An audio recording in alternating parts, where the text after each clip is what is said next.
Hello and welcome to DragonCon Virtual Version 2020. Hope everybody's enjoying the con so far. Today we have a panel called The Voice and His Merry Men. The voice would be Nick Podehl. That's where you wave. And Hello. The Merry Men are us. Hi, Nick. Hey, Luke. Hey, Robert. Hey. So we've got three authors here and one narrator. And the first author is Davis Ashura, Dr. Davis Ashura. Give us a wave, Davis. And he is a physician by day and writer by night. He is the author of Casts and Outcasts and the Chronicles of William Wilde.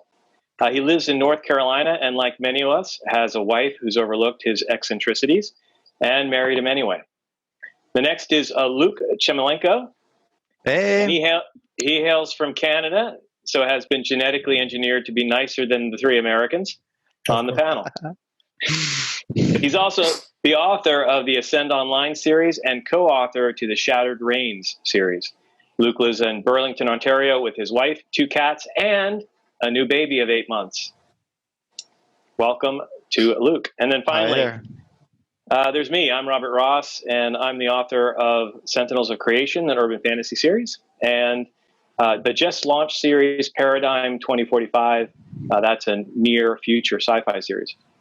I've been a creative director, instructional designer, and an artificial intelligence director. But now I'm best described by the words father, husband, nerd, and author. I wrote my first published novel in 2015, went full-time in 2019, and now you know who all you're dealing with. So let's do this thing. So there are lots of subgenres within fantasy literature. And among all of us, we've covered a great many of them. So I want to go around the horn and say, Davis, first, why don't you spend just a couple of minutes talking about the epic fantasy and the urban fantasy subgenres? Oh, this is a tough question because sometimes urban fantasy can bleed into epic fantasy, and it's not really as cut and dry as we'd like to imagine. But I guess the classic epic fantasy really is Lord of the Rings, and one of the classic urban fantasies is Jim Butcher's, and so I guess epic fantasy, in my estimation, would take place in a secondary world, someplace not of this world, and an urban fantasy takes place in this world. What if it takes place in a small town, though? Is that still urban fantasy, or is that rural fantasy? Because there are some authors that set their creations on a farm on this world, but I'd still say that's urban fantasy. But I guess that's how I would sort of define the genres if I was to try to. Yeah, that's an interesting distinction, because now there's another subgenre called contemporary fantasy, which I think speaks to the point you just raised about urban fantasy, where I think they're trying to focus on the fact that it's a fantastical world set amongst a more mundane world around it. So maybe that's them trying to speak to the very point that you're making. So Luke, why don't you, since you've written Lit RPG, and I think you're the only one on the panel who has, Davis, you haven't written Lit RPG, have you? No, I don't game enough to understand the mechanics of writing Lit RPG. You have to have like an Excel spreadsheet and keep track of all these numbers. I mean, I have enough trouble keeping track of names, and then I have to keep track of all their character stats. I don't think I could do that. See, for me, I go into the console and then immediately give my Skyrim character a gazillion gold and every piece of armor that looks really good on the female characters, because for whatever reason, no judgment. Female elves, yeah. So I would not be a good candidate either for Lit RPG. So Luke, fortunately, you are here. So why don't you talk about Lit RPG and epic fantasy yourself? Yeah, absolutely. Well, just starting with the high level, Lit RPG itself is usually a story that involves either a game or game-like elements, usually like RPG elements, as we would see them in Skyrim, in like online games, so World of Warcraft, EverQuest, kind of the whole thing across the board. And it's essentially two layers of story. So, depending on how the story is told, you can have a very either traditional kind of portal fantasy, character gets dropped into, all this sort of alternate reality that is not Earth. But this alternate reality, for whatever reason, runs on video game stats. So, you have the same sort of tangible progression that you would get in the game, but it's done in a narrative format. So, same sort of idea, kill 10 rats, you get some experience, you get a new level, you feel stronger, you feel more powerful, you may find yourself something, a magic sword under a rock in a lake, and you kind of have that sort of game-like progression, but again, very transformed into a narrative format. So it's not quite of a game, but it provides a framework of a game, and it's exciting. You get to have the idea to kind of think of what you may not have in a game, just to be interesting for yourself. You can't find a certain video game, that kind of scratches that kind of itch that you might be looking for, or the game is just not possible, right? So people write it in a more literary perspective. In terms of popularity, this actually, cat's going to crash the video. In terms of popularity, this is actually a lot more popular with epic fantasy. So epic fantasy and lit RPG do kind of tend to bleed together, at least at the moment, in terms of popularity, because the fantasy games were just more popular. So you have the whole traditional epic quest thing as Lord of the Rings, as you would have in even something a bit more larger scale, even like the Wheel of Time, kind of put into more of a video game-ish perspective. So it's familiar but different. Cool. A real quick follow-up question on that. I think a lot of us put some sort of characteristics into our books that are we think they're awesome, and that they're kind of good, but sometimes they are awesome, but if overused, they aren't. So one of the things that I find interesting about lit RPG is that all of them that I've experienced have the game element, the pop-ups, the diddling, you've just leveled up, those kinds of things. How do you strike the balance between how much is too much of that doesn't draw the person out of the story? I think the biggest thing is relevance. There's the idea that you have to kind of show the progression of how the character is growing, how the character is evolving, but it's very easy to get dragged into, I guess, the minutia of every single possible stat update or even repeating yourself. Personally, I've found that you should cut and show only what's relevant. So if that increase to strength, for that particular point of time is important, then show it. Or if the particular set of, calculation or what item damage or whatever is relevant in that moment, then absolutely show it. But I find that a lot of people might get too held up in the idea that you need to show the entire character sheet because the character sheet exists as a whole entity.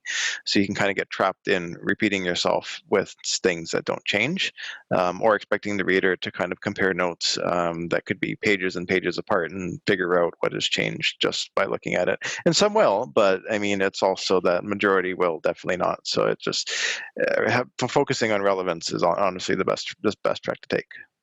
If I can interject real quick with that one, that with a print book, you have, as a reader, you have the option to go back and flip back through, like, where were we 20 pages ago? But in audio, you can't do that as easily. So this summation of what has changed since last time, it feels like it would be much more useful from a listener's standpoint, because they can't go back and reference very easily. Oh, absolutely. So if you just sum it up of like, even just the time it takes just to narrate it, right? A character sheet can take you 15 minutes to narrate, depending on how detailed it is. Right. You're not going to find out where's that one difference in a 2-3 second window, right?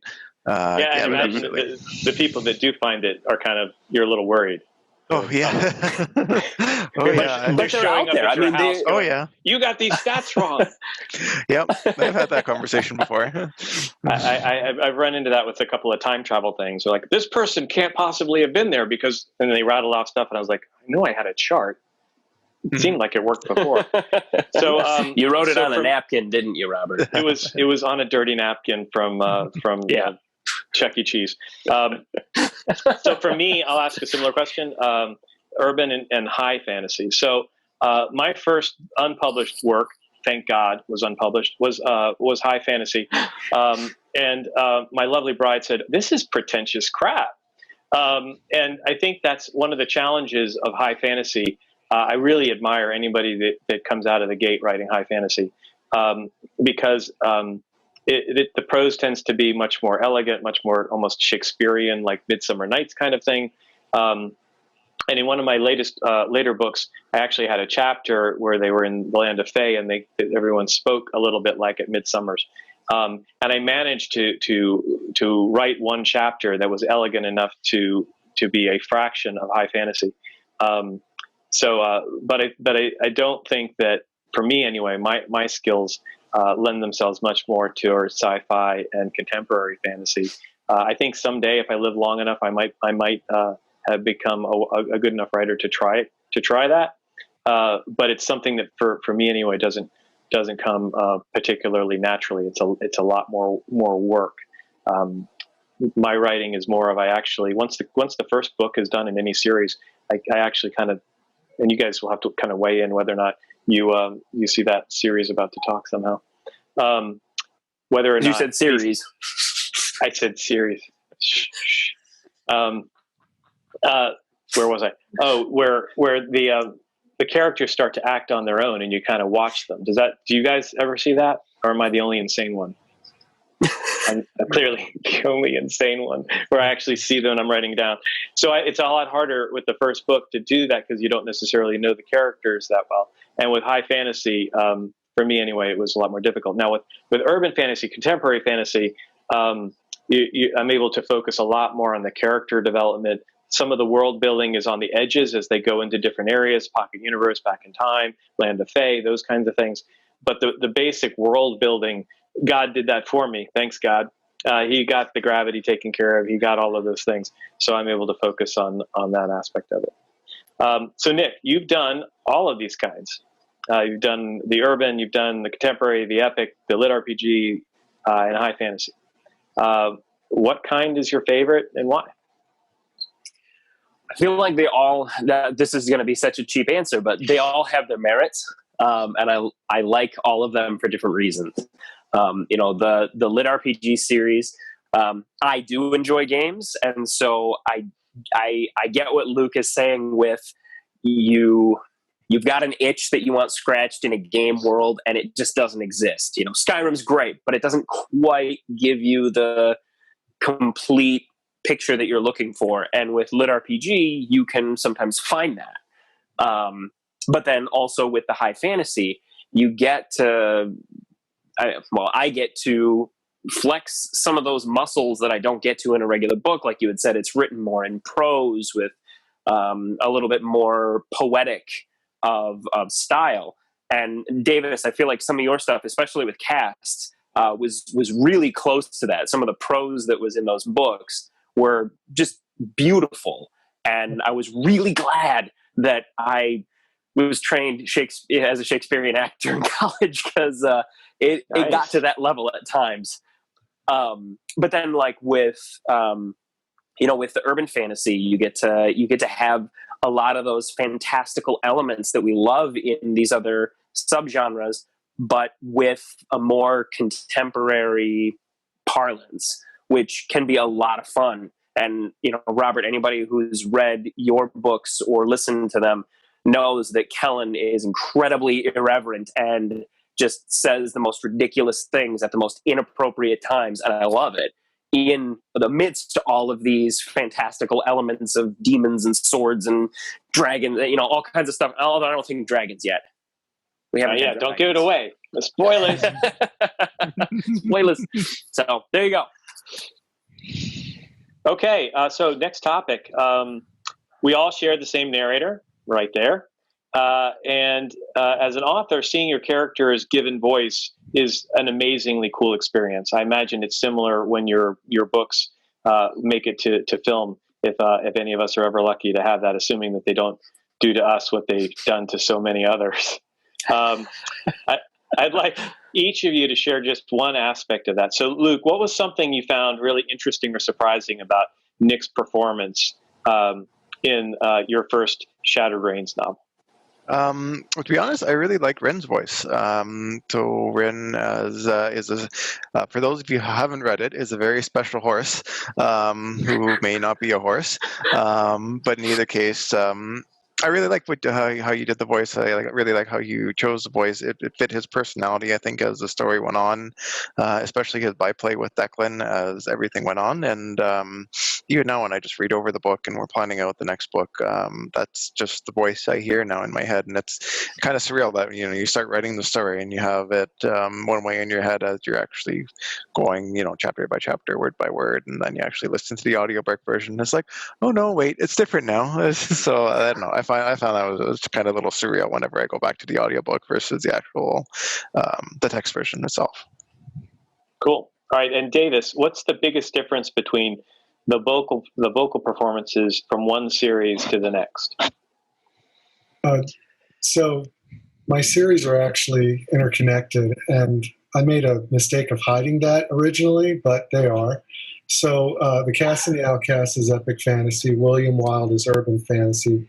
That becomes almost Portal epic fantasy, and the two series are linked together. So there's a lot of crossover in main characters. But getting back to the question of what surprised me the most about Nick's performance was that his performance is a lot better than my writing a lot of times. Dude, I said that exact thing. And I even gave him numbers. I was like, look at these reviews. You're 1/10 of a better narrator than I am a writer. Absolutely. I mean, that's absolutely right. It ranges from like 1/10 to 3/10 for me. And, but, just listening to the performance and then reading the words alongside it, I'm always a little bit like, I wish I could write as well as Nick narrates. So yeah, that's let's just keep blinking and blush. Please don't. No, you won't. So Davis, you'll appreciate this then. So after 5 years, I got a review that's like, this narrator nearly ruined the book for me. And I took a screenshot of it and I was like, look, it's finally happened. So it's one out of several thousand, but you know what? Right, I'll take it. It was a pretty good review. I enjoyed it. Apparently I yell too much. So anything else to add on that one, David? Absolutely. So The Cast and the Outcast, that was written, I intended to write it the way I wrote it, which was in a very formal fashion. And the dialogue was almost stilted. And again, that was intentional. The word choices that the characters used in speaking to one another, they didn't speak. They had a much broader range of or command of the language. And then when I moved to William Wilde, these are younger characters. They're less experienced. And it was set in the 1980s. And so, you like that, Robert? I do. I really do. Yeah. I think Davis and I may be contemporaries. So he looks a little younger than me. No, I'm 50, so I'm probably... Yeah, you're younger. Okay, well, anyway, the characters themselves are younger, so their word choices are going to be simpler for the most part. Their thoughts are going to be a little bit quicker in making decisions in some ways. And there is that contemporary aspect where they're going to be able to reference things that we recognize, and I don't have to spell it out. So those were the differences between the two books, and the voice acting had to reflect that, and the convolutedness of the cast that was reflected in Nick's performance. And then you had this really, it was a really smooth, elegant performance for both. But one was, he was really on it in terms of the acting. And the other one, he still had to do a lot of voice narration, but it was almost more difficult, I think, because it was simpler. And so if you screw up in something simple, it's more obvious. But of course he didn't. So again, I was like reading the book thinking, I wish I could write as well as Nick narrates. You should say that like every 20 minutes or something. Just throw that out there. Oh, I say it all the time. I always say that. So Nick, how about you? What do you think about as you change series? I guess it's probably more for Davis's and mine. You just finished up doing mine, and I think you are working on one of Davis's now, or you just finished before you did mine. And you're switching between series. How do you get yourself fresh for a different series? That's a tough one. I kind of approach every book as a new thing. Even when we when we went from one Sentinels book to another, Robert, it was still something fresh. It was something new. Because I think that all of you guys, with every book that you write, you are changing, you are growing, you are getting better. And so that is apparent to me as your narrator, because there are differences, even within the same series. As far as like going from, the last book that you and I did, Robert, with Sentinels to the new one with Paradigm, I enjoy a lot of the commonalities that I find in them, the way that you do character banter, stuff like that, like that's present in both. And so it's familiar, but in this case, the setting was very different because we went from urban fantasy to sci-fi. And so a lot of those elements are different. And so it takes a slightly different tone. And, Davis, we had talked about going from the more prosaic, you said stilted language of casts to the more modern, just less eloquent speaking style of William Wilde. It takes on a different tone. And so I just try to get a feel for what the tone of the book is just from my own reading, and then in discussion talking about how are these characters going to be different than the last series? In what ways would they be different? In what ways would they be the same? Cool. Well, staying on you for a minute, Nick, between the three of us, you voiced over a dozen books. So why don't you spend just 5 minutes, I'm timing you, Okay. On your favorite aspect of each author's writing, and which series it's from. And then second half of that, and I'll refresh your memory if you forget the second half of the question, is how do you keep these voices straight in your head, both among authors and while doing a given book? Okay. So Luke, Shattered Reigns. Yes. I really enjoyed the interplay between Rin and Declan. Just the way that you had Rin guiding him as he's learning more about who he is and where he came from. It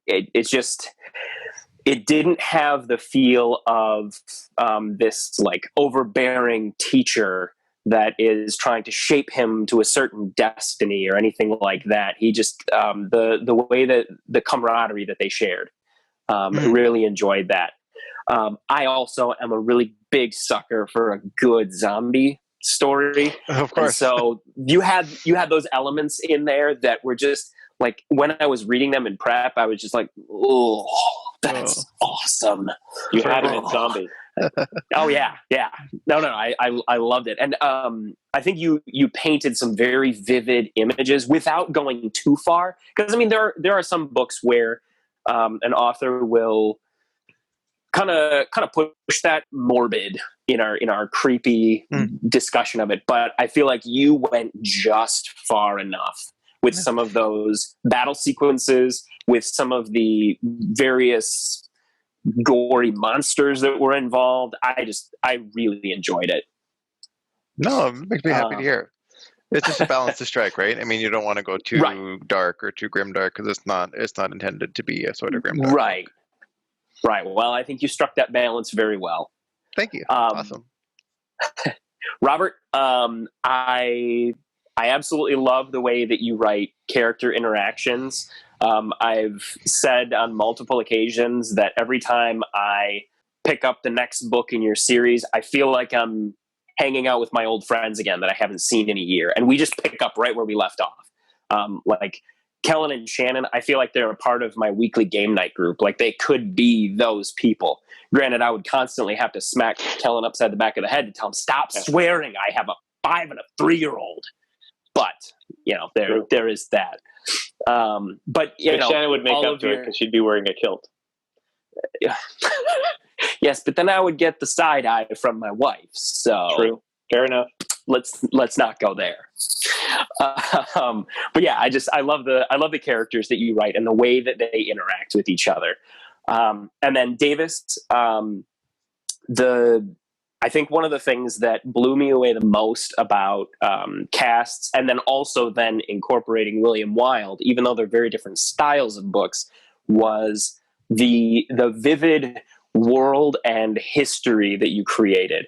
That was one of the things that I loved most about Tolkien, was his world creation, his world building.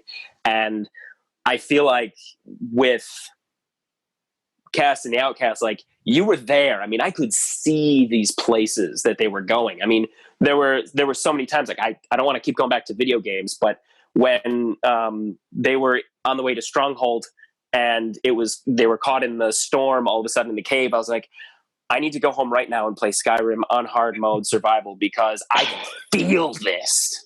And so there was just that level of vividness with the exposition and the storytelling. But again, not going too far. One of the criticisms that I hear from Tolkien a lot, mostly from my wife, is that he spends 11 pages describing a blade of grass. Right. And so you didn't go that far. Thank you. I only went 9 pages on the blade of grass. 9 pages. That's right. That's right. No difference. That's right. And then one thing that all 3 of you guys do that I so appreciate is you don't write weak female characters. My wife is very strong-willed, and I have 2 very strong-willed daughters. And so the thing that pisses me off so much in writing is when women are plot devices. They're just a means to move the story forward and give the male character somebody to save, somebody to rescue, whatever. And all 3 of you do a great job of writing strong female characters, and I so appreciate that. So to the second question, which is going to be the shortest answer, because it's very easy, it's all done with the recording software. Whenever I write or whenever I record a new character, I take a little chunk of that audio file and save it in a folder and name that character. So then every time I come back to them, I just have a quick little press the play button and, oh, there's that character in my ears. And then I can just mimic that same cadence, vocal quality, stuff like that. I didn't always do this, and it bit me in the backside. So that was one that I did learn early on, is have reference files, because it helps to keep everybody straight. I'm pretty sure that that's not the only reason it's good, but we'll just leave it there. Given that, do any of you guys do alpha reads with people as you're working through the first stages of your books? Not. I do like a web serial, but I don't read it out myself. How about you, David? No, I don't. So I do, during the early stages after a first draft, I do alpha reads with a small group of people who are, for the most part, sadists, and they rip things apart that, for the most part, do need ripping. But my wife is among that group, and I've learned from I think I was talking with last DragonCon with Brandon Sanderson about it, about how a spouse has to decide what role they're going to be. Are they going to be the criticism? Are they going to be completely absent? Are they going to be the cheerleader, or some homogenized version of that? And my wife is absolutely the critic. She has no problem saying this is crap. So what I've discovered is that I'm such a bad reader of my own work that I can actually destroy it to the point where she tells me that it's horrible. And then once she reads the prose herself, it becomes tolerable. And then when she does proofing with Nick's work, it's excellent. So, there's kind of this growth from where I'm the only person producing it to when he does it. So that's been a joy to learn. So let's move on and talk about series lengths. I thought this was really interesting as I was getting to know Davis, yours, and Luke's work, is that I've had conversations with other authors who have series that have 7, 10, 15 books in them. And almost without exception, something seems to go wrong at some point around book 7 or 8. This is by their estimation, not mine. And some authors stated that the story progression suffered. Others mentioned that they actually became angry with their characters because they became an author version of typecast, where this is my book and I like writing this, but I want to go on and try something else. But all my fans are like, yeah. When's the other one coming out? So the author felt kind of trapped by their series. So none of us have a series that's longer than 7 books. And my question to each of you guys, starting, I guess, with you, Davis, was that by design or serendipity? And do you think that there's some kind of a sweet spot with respect to series length? For me, it was I never intended to combine The Cast and the Outcast with William Wilde, but in the very first chapter of William Wilde, he comes across somebody who's lost in a hallway at his high school, and the main character from The Cast and the Outcast, she almost insisted that was her, and so then it just ended up being combined, and then I suddenly had a lot of work ahead of me combining 2 mythologies I never intended to. But in terms of writing past 7 books, my new series, An Instrument of Omens, that Nick is working on right now, the first book, A Testament of Steel, that one is intended for 7 books, maybe as long as 8 or 9. So we'll see how pissed off I get with my characters at the 7 book. We'll repeat the question in a couple of years. Yeah, right. Probably have a different answer. But in terms of what I've seen other authors do, Terry Brooks has 30-some books in his Shannara series, or however it's pronounced. I always pronounced it Shannara. I think he pronounced it differently. But they're all like these little 3 or 4 book-length series within a larger universe. Yeah. And in some ways, that's what mine is kind of like. It's just that my main characters from the casts are the unifying. They're my Shannaras. And yeah, it definitely sounds like yours is more of a 2 series connected within the universe, as opposed to a 15 books where you don't get to the end of the arc until the 15th book. Right. And so you don't have to read any of the others. If all you want to read is the cast, you're fine. If you want to read William Wilde, you're fine. You don't have to read anything else, which is also how Terry Brooks designed, whether he did that intentionally or not, but that is how his series is also laid out. So I haven't really thought about long and sprawling books. I mean, for the case of the Ascend Online series, I think that I will probably try to wrap up the first, like the main series, in about 5 books. I think that seems about reasonable. And then I'll probably have 2 supporting side stories of just stuff that's happening in the world. I think at that point, it's almost hard to get a story going without some sort of reset. So, I mean, like you have to have like a smaller series inside the series, like almost like a story arc within the series that whatever you've been working towards for the last however many books has been achieved. And then you have to almost give the characters time. Like you have to create a new challenge for them. You have to create something that feels organic within the world. And I feel that having read a couple books and just trying to plan that out and what I would do, like what would I do next, is establishing that sort of challenge to be an organic challenge, to be something that would actually threaten or concern the characters, even from a growth perspective, right? You've had 7 books to tell their story. You've had, however many books to tell their story. Well, what's left? Kind of, that's the question, right? And I feel that if you're trying to force a story, then that's when you get angry at your characters. If you get angry at your characters at that point, because that you're trying to push them in a direction that either they're not supposed to go, or the story is not going in the direction that it's supposed to go. I feel that the ideal point it should just come out easy if it's the way that the story should go.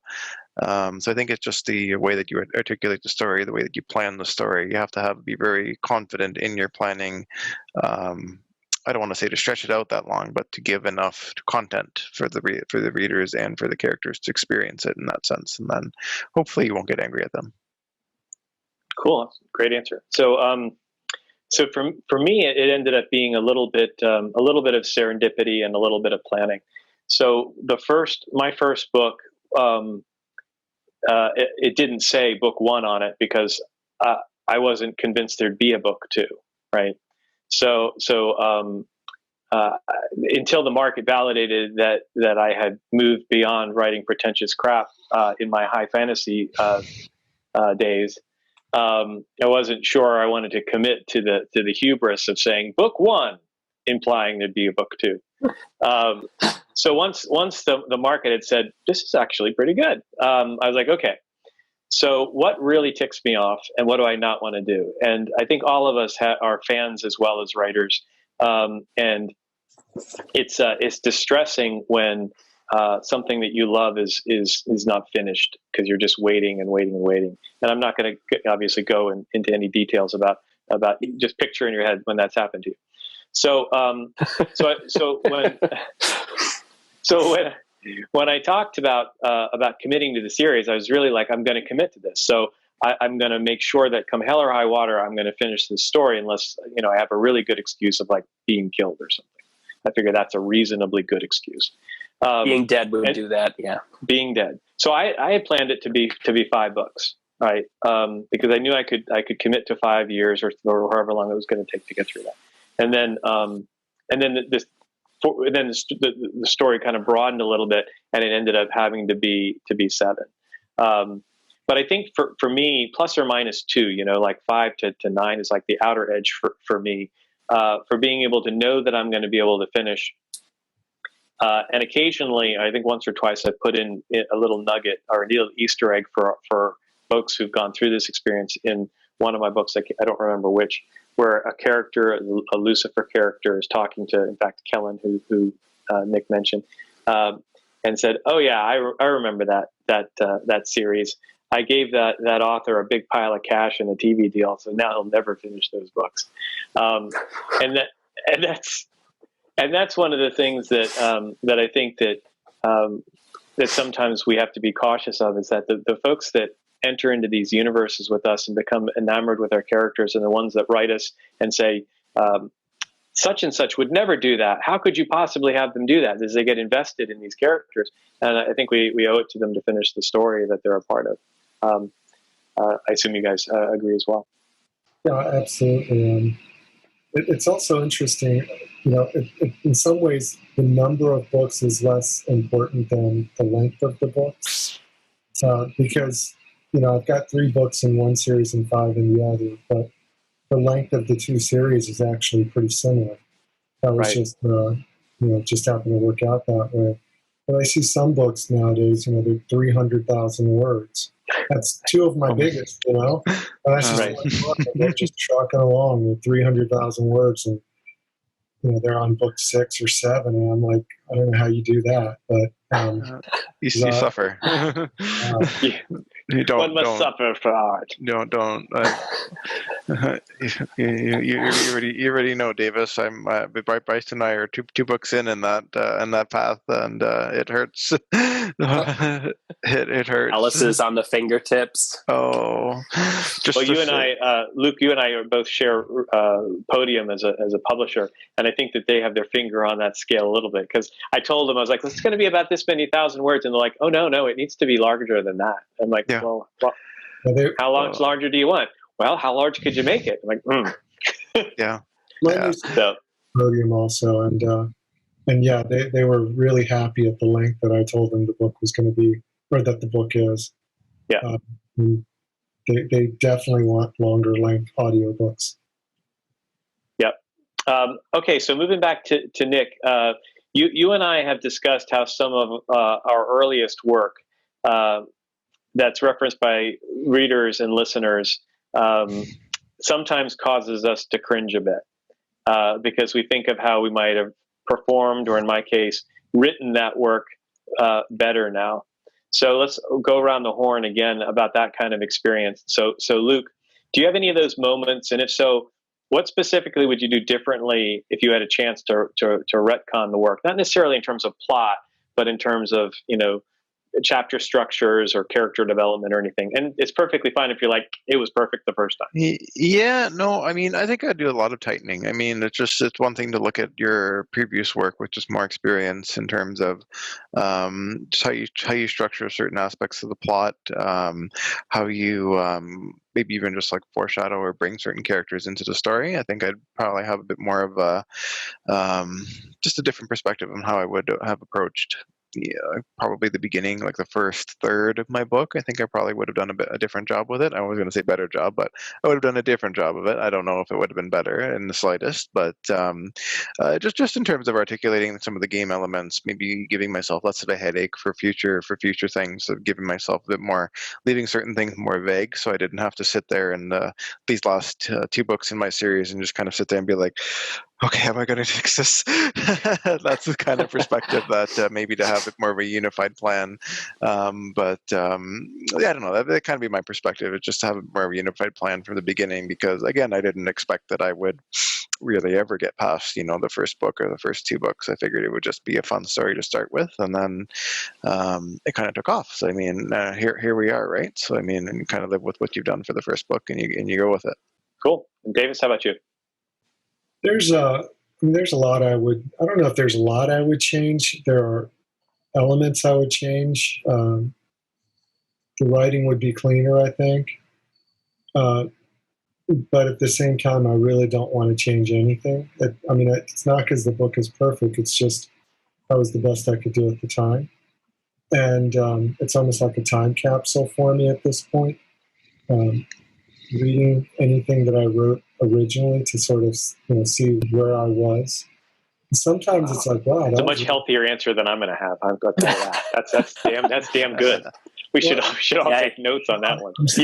You're changing my perspective here. I'm feeling that from Patricia McKillop when she wrote The Riddle Master of Head way back when in the 70s, and then for the 25th anniversary, she wrote a foreword, and she said basically the same thing. It's like a time capsule looking back in the past, and she's seeing a young version of herself, and it's almost like a completely different person had written Riddle Master of Head, and she could just appreciate it from a distance of time, and she would have written it differently.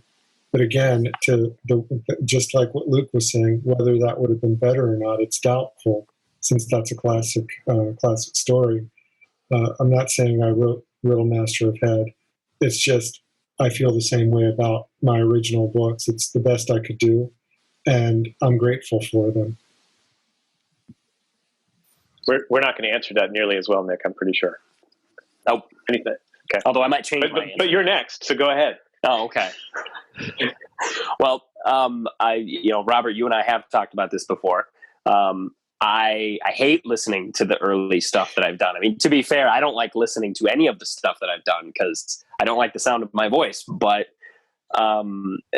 it does make me cringe to hear some of the early stuff. But I mean, Davis, you bring up a really good point. Like, I started this 12 years ago, so a lot of growth has happened. So I, like you said, like I did the best that I could 12 years ago with my first audiobook ever. And I think that it's good to look at it as such and say, just appreciate it for what it is. Like if I were to do that book now, it would probably be different. But kind of like what Luke said, like doesn't mean it's going to be better, just different. So I'm gonna have to Venmo Davis some money for the therapy session I just received for feeling better about my book. It's interesting. So my daughter just got into voice acting, and she finished her first book, and then she mentioned how crappy she thought the first chapter of the book was, and I was like, well, re-record it. And she was like, I could do that. So that's kind of a micro type capsule, right? Just over the course of 3 months. of how much growth you have in your first effort. So I look back at my first book, and similar to what you guys said, there isn't anything I would want to change about the characters. I really think that the way they were born was the way they were meant to born, and the rough edges in my writing became part of the rough edges of those characters, and I love them to pieces. So I wouldn't change any of that. I probably would change some of the just base structure, like make chapters shorter and things like that, just to make it flow a lot faster from the standpoint of a reader. But I think what's most interesting was like a month or two ago, Audible had made it a deal of the day, which for people who are in Audible, it means that they just do a deep discount on your book, and they send it out to like 11 million people, right? So I started hyperventilating into a bag, right? Like, could you start on book 2? Because of which of course wouldn't make no sense. But because, you just have all those things that you've learned along the way, which I think is a blessing, because if you're not getting better at your craft, then you're kind of stayed. You're not moving forward. Absolutely. But it's certainly interesting when someone shines a light on your first child. It's like with your kids, right? Your first kid, like, yeah, he's eating paste, but I learned that it's good paste. It's good paste. It's non-toxic. Mostly lead paste. He'll be fine. Okay, so this goes to everybody again, starting with you, Davis. If you could thank one author or narrator, Nick not included, for their influence. Although it'd be fun if we all went like, I'd like to thank Nick. No. If we could thank one author or narrator for their influence on your work, who would it be, and what would you say to them? It would be Robert Jordan and J.R.R. Tolkien. And it's because Tolkien and a lot of fantasy authors like Catherine Kurtz, Patricia McKillop, Anne McCaffrey, I mean, their worlds kind of were my safe place. There terrible things are happening there, but it was better than where I was, and so those were the places where I was comfortable and comforted and safe, and it was necessary. So I would want to thank them just for providing those places for me for when I was young. And then I was a little bit older. I was in college and med school when Jordan was writing The Wheel of Time, the first few books, and that sort of just opened my eyes to how you could write a series with the depth of history and the feel of reality that Tolkien sort of showed the way, but write it with a more modern sensibility that's a little bit more accessible to a modern reader. And so that's what I've been, trying to build towards my whole career as a writer, is writing to, I won't reach their level, I understand that, but I wanted to write something that is sort of my love letter to Tolkien and Jordan. Very cool. And to all the other people that I mentioned. And they have lots of Easter eggs that nobody else gets to those people. So Nick, how about you? I coincidentally enough, the author that I would want to thank most is also Tolkien, because in college was the first time that I actually read a book on my own volition. Because every other time it was, well, you have to read this. So then I don't want to. And The Lord of the Rings was the first book that I ever picked up and said, oh, this movie's really popular. Maybe I should try it. Can't be that bad. So I actually did it. And I think it contributed to me failing a class in college because I read that instead of the textbook. But fair trade. Yeah, I think so. But Tolkien really just opened my eyes to how great literature can be as an escape, as an ideal, as a just a creative outlet. And because of those books, I learned that I actually do enjoy reading. I just have to find the things that I like. Mm-hmm. And that started a love affair with books, finally. So, and now I get to read books for a living. So if I would have talked to my 18-year-old self and tell him like, hey, one day you're going to read books every day, I'd be like, get out of here. I'm going to go play video games. Get out of here, old man. Hey, okay, exactly. Boomer. Okay. Yeah. But then as far as a narrator, honestly, every narrator that I have ever worked with, either to co-narrate something or a narrator who also is a director, just because I've learned so much. I mean, everything that I am today, I can thank the people that I've worked with along the way who have taught me and taken me under their wing and said like, hey, why don't you try this? Have you ever thought about approaching things this way? Here's how you can work on file management, things like that. There's like all these different pieces that, I mean, I'm so thankful to all of the narrators that I've worked with over the years. So Luke, how about you? Well, for me, I'm actually going to go with the one author who actually inspired me to put words on page, and that is kind of a lesser-known lit RPG author at this point named Brent Ross. We actually don't know what happened to him. It's a pen name from quite a while ago, but he ended up writing the series called Dragon's Wrath. In the foreword of the book, I think the first one or the second one, he said that he basically wrote the entire series after an accident. He was bedbound. Something happened to him. He didn't elaborate on it, and he went out and hammered out something like 300,000 words across these 3 books. And his motivation basically was that if he didn't do it then he would never do it. And I mean, I don't know. I kind of took that to heart, and I basically said, you coast through life. You have all these ideas going into your head, and it's just when are you going to do it? And for me, that answer was now. So I think I finished the 3rd book that he put out, and then I just started writing at that point. And then it took me about a year to finish the first Ascend Online book, but I did. You know what I mean? Like I finished for whatever reason, like what he said, what he ended up writing in his book, it just stuck with me. Like without it, I don't think I would have put as a single word to page without it. So I mean, it hit me the exact way I needed to be to get to just start writing, and that'll always be my starting point. That was pretty fortuitous then. Yeah.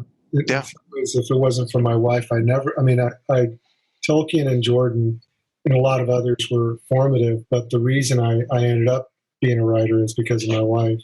I tried to write something in 2003, and it was so awful. I mean, burning it, that wouldn't have been good enough. You would have to nuke the site from orbit, because that's the only way. And I tried to rewrite Turkey like 4 times, and it got incrementally sucky, but it and I William Wild, and I turned it into something I love, so it worked out. But the only reason that I actually wrote was, I tried to do this crappy book, and it sucked so bad, I gave up. I thought, I can't figure this out. And then at the local community colleges, at the college closest to me, they had a short story writing class, and so my wife said, why don't you take this?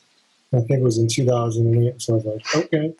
And my instructor, Kevin Keck, he loved the first short story I wrote, and that was it. And that's all it took, was one voice saying, yeah, you actually can write. Very awesome. Okay, so I'll close it out with my choice, and that's Robert A. Heinlein. So my first Robert Heinlein book was The Number of the Beast. I still have that book. It's coated with tape because it's been read and bent and spindled and mutilated. Davis, you mentioned Easter eggs. I love putting those throughout my series. And in the most recent one, there's several homages to Robert Heinlein. If anybody who's watching this or you guys have read the books, he's got the Howards, of which Lazarus Long is one, and so there's a nugget for Ira Howard. An anagram of his name is thrown somewhere else. So things that like you'd have to just have nerd printed 500 times in tattoos across your body for you to pick up.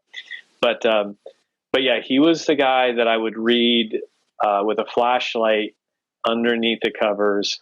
And I credit Robert Heinlein for me getting through calculus, because the number of the beast is based on sixth dimensional math, which of course doesn't exist yet. And I figured if I can read a book about sixth dimensional math, damn it, I can get through this calculus class. So that's Robert Heinlein, Number of the Beast, and I would thank him so much for his writing and the fearlessness with which he wrote. The thematics which he put into his book were decades ahead of their time in terms of female characters, in terms of race relations. I remember this one, and it sticks with me because I try to put it subtly, because you can't bang readers over the head with this stuff, because then they're like, I don't feel like being taught. I want to be entertained. And I think that's something that we run a risk of as a group, not us specifically, but writers, where I think it was Lazarus Long, but his character woke up from some disaster and he had a leg from the clone factory attached. And he said, he looked down and I had a new leg, and it had a different amount of melanin in it, but I couldn't think of anything that would be less important. And it was just flowing through the sentence, right? And this was 30 years ago I read this. And you look at it and you go, so he had a transplant for some person of color, because he was a white guy, couldn't be more white than Lazarus Long was. And the comment of the amount of melanin couldn't have been less important. So, I mean, I think that's just an amazing thing, and he's an amazing guy for it. So that's my love letter to him. All right, so we've gotten the 5-minute warning. So I've got 2 more questions. We're going to close with a lightning round of our favorite superlatives. 3 answers in 1 minute for each of you. The first one is the most surreal moment that you had, the best fan interaction, and the most embarrassing or worst fan interaction. So Nick, most surreal moment. First time I saw my name on an audiobook at Barnes & Noble. Nice. Best fan interaction. Probably when I went to a book festival and one of the hosts there went up to my wife and said, "Oh my gosh, how do you live with him? That must be so amazing." And my wife said, "It's something." Yeah, it's so good. All right, most embarrassing or worst fan interaction.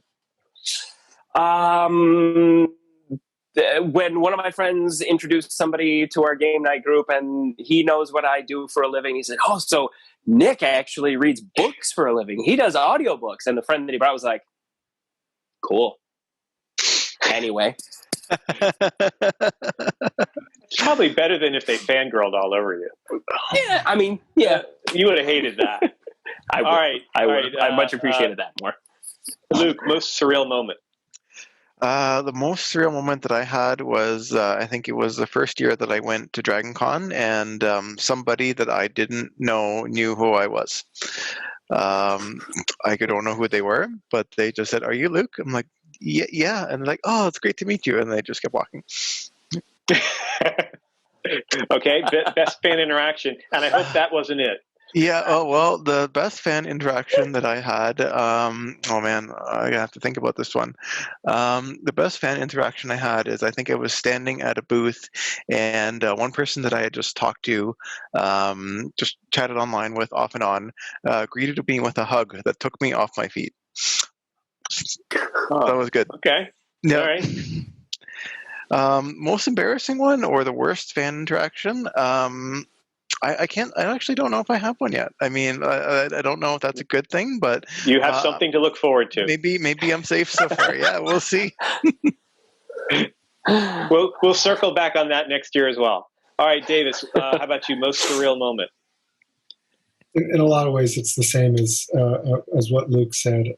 Last year's Dragon Con, I was recognized by a couple of people just on my name badge, and they knew what I wrote, and that's that kind of floored me. I mean, I was just walking around the artist alley, and a couple of people said, "Hey, did you write the casting announcements?" And yeah, so I was walking on cloud nine after that. I didn't walk away though. I was like soaking into. Soak it in. Yeah, Perfect. All right. How about best fan interaction?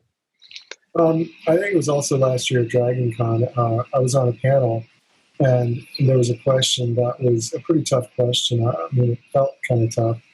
And I guess the answer I gave touched the person who asked the question. And he came up to me after. He'd never read anything by me before, but he just really appreciated what I had to say. And so I was just glad to have been able to answer the question in a way that made him feel heard. That's great. That's super. How about most embarrassing and worst fan interaction? That hasn't happened, but it will. So one of my nephews has read the William Wilde series because I wrote the initial couple of books for teenage boys. And so he's like read all of them.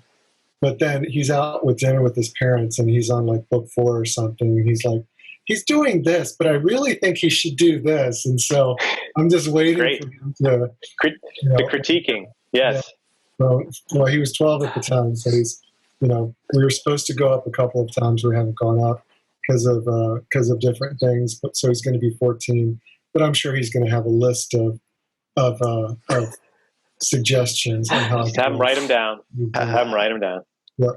Okay, I'll run through mine real quick. So most surreal moment, like many of you guys, this was a Dragon Con experience. In fact, two of mine I think was seeing a character from my book cosplayed. So that was freakishly surreal. And then of course my family made it embarrassing and surreal. I won't even go into that because this is lightning round. So that was freaky and surreal. Best fan interaction, also Dragon Con. I was leaving the mart from where my booth was, and probably 14, 15-year-old girl and her parents and her grandparent ran up to me. She ran up to me. They came slower, and she's like, "Are you the writer of Sentinels of Creation? I saw your booth." And I was like, "Yep." And then it was 3 generations of people who read the book and that they all loved it. So that was the absolute. I was like you guys. I was like walking on air. And fortunately, my wife was there too and go, "You're still a dork." So that was nice. And then most embarrassing was at recently at a con at Mysticon, and it was at the end of a panel, and someone came up to me and she wanted to discuss the specific details that between Kellen and his wife in a sexual event. And I always write my sexual activities in my books kind of like what you would see in the 1950s, where they walk into a room and the lights go dim and the door clicks shut. That's about it. Everything else is in your memory.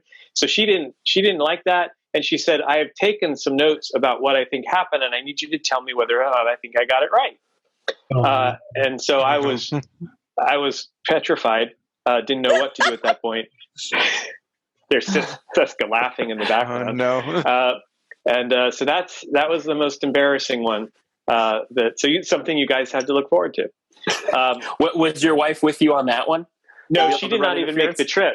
I road tripped. I was there. Seska, the disembodied voice of Seska was there. Yeah. So I blame her. I blame Seska for putting me in that situation. But it was noteworthy. Okay, so we try to close all these panels with 1 minute for each of you guys. Talk about what's going on, what's coming up. Give a shout out to your webpage or your Patreon or whatever you got going on. So Nick, you can go first. Okay, so I finally have a new webpage up and running. It's at nickpodehl.com, nickpodehl.com. As far as upcoming projects that we got going on, we've talked a little bit about Robert's Paradigm 2045 is coming out this month.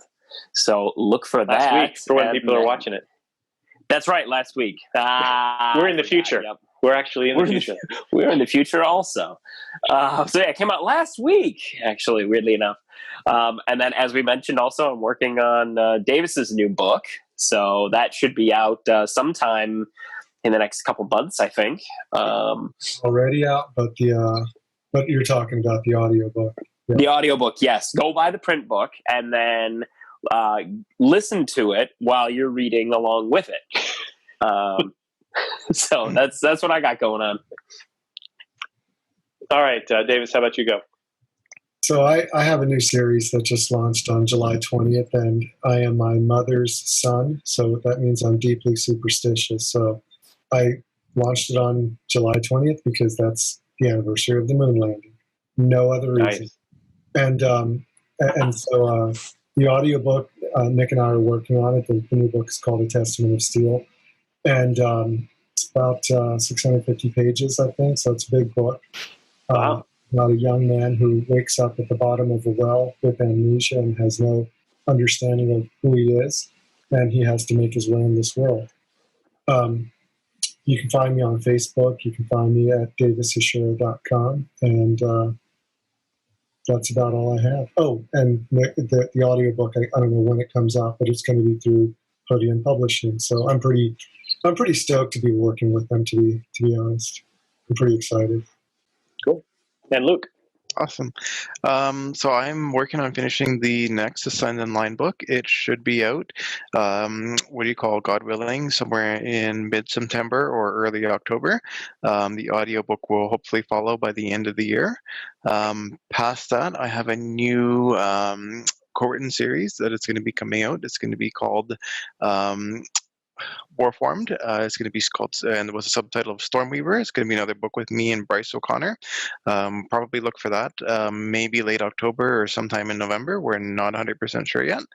And then after that, we'll have another book, which will be the second book in the Shattered Rain series. As soon as we can get that sorted out, maybe in the new year, we're gonna work super hard to get that done before the end of the year. And then we're gonna have Nick lend his awesome voice to that, and we're gonna get Declan and Ren to come back again for another adventure. Can't wait. You can't wait. It'll be fun. And then past that, if you want to keep up with what I'm doing, you can find me at lukechmilenko.com or just find me on Facebook. And I'm just all over Facebook, so you can find me. You can find any of my pages on there and get an update on following everything that I'm doing. Very good. All right, and I'll close this out. So as Nick mentioned, Paradigm 2045, the first book of that 3-book series, Trinity's Children, which is a near-future sci-fi. Think of Battlestar Galactica, The Expanse, and Ready Player One having a baby. That would be that book. And that just came out a few days ago in audio. And if you want to reach me, you can find me on Facebook or at spartamac.com, SPARTAMAC.com, or robertwross.com takes you to the same place. I have progress bars, which I stole from Brandon Sanderson as an idea, so you can see whether I'm slacking off or not, and when the next books are going to come out. So the Sentinel series, for those people that are fans of the Sentinels of Creation series, that next audiobook will be out the first week of January, and Nick and I go in the studios for that sometime around November or December. So that's what's going on with me. So with that, I'd like to thank Luke, Davis, Nick. Thank you guys so much for joining the panel. Hopefully next year we will all be together amidst the throng of nerds that are our compatriots at DragonCon. And for all of the folks watching, thanks so much for spending your time and for sharing this virtual DragonCon 2020 with us. So we'll bid you a good afternoon, good morning, good night, whenever this comes out. And we'll see you next year. Take care, everybody. See you. Be safe. Bye. Bye.